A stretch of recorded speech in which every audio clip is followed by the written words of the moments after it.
Bon matin, Marc Ménard ici. Je parle d'impression 3D.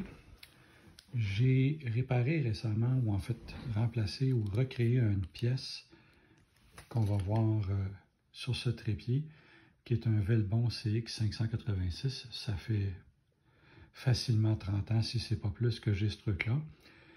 Et ça, c'est la pièce qui a cassé. Le plastique, avec les années, surtout quand il y a des portions qui sont assez minces, vieillit assez mal. Puis dans ce cas-ci, ben, il a littéralement pété en morceaux.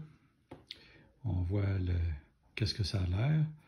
Et maintenant que j'ai une imprimante 3D, ben, je suis allé faire un petit tour en ligne sur Thingiverse et j'ai trouvé un modèle semblable. C'est pas le même, mais ça m'a donné l'inspiration de pouvoir en remodéliser un autre.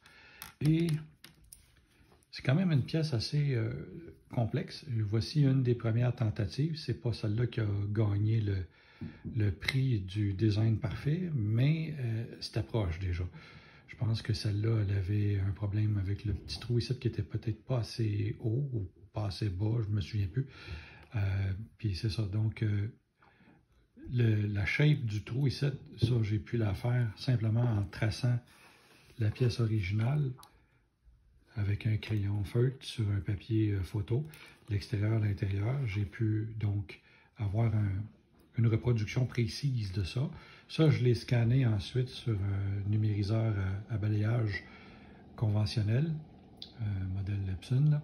Et le résultat est que j'ai pu générer une pièce qui avait exactement la bonne shape pour cette portion-là.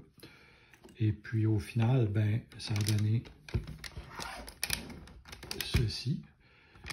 Pour l'installer, ben, tout ce qu'il y avait à faire, c'est, je ne sais pas si on le voit bien, mais on a une petite pine en métal ici. On avait juste à prendre un petit clou avec un marteau, on pose dessus, ça sort, ça se débloque. À partir de là, on est capable de dégager la plaque ici, puis enlever, pivoter le pied plus loin que la normale, de sorte qu'une fois qu'on l'a pivoté comme ça, ben, on est capable de dégager la patte, remplacer la pièce, et voilà. Donc, une vieillerie. Non, je l'avais réparé avec un collier de serrage ici, qui faisait le tour de cette pièce-là, puis une strap en métal de plomberie qui faisait le tour jusque, parce qu'il y a un genre de pièce en plastique cylindrique à l'intérieur ici qui traverse. Et donc, je m'étais débrouillé, mais ça faisait, comment dire, assez dur, merci. Tandis que là, ce que j'obtiens comme résultat, honnêtement, si je mets ça par terre, je mets une caméra dessus, quelqu'un passe à côté, il ne verra jamais que j'ai une pièce imprimée en 3D. Fait que ça, c'est exactement le genre de truc que j'adore faire avec l'imprimante.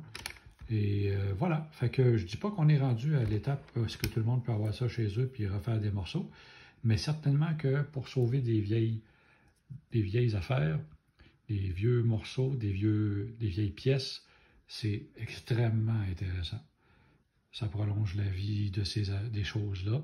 Et j'ai d'autres exemples comme ça que je vais vous entretenir plus tard à une autre occasion. Alors sur ce, ben, je vous souhaite un excellent week-end, même s'il pleut. Et voilà. Merci beaucoup.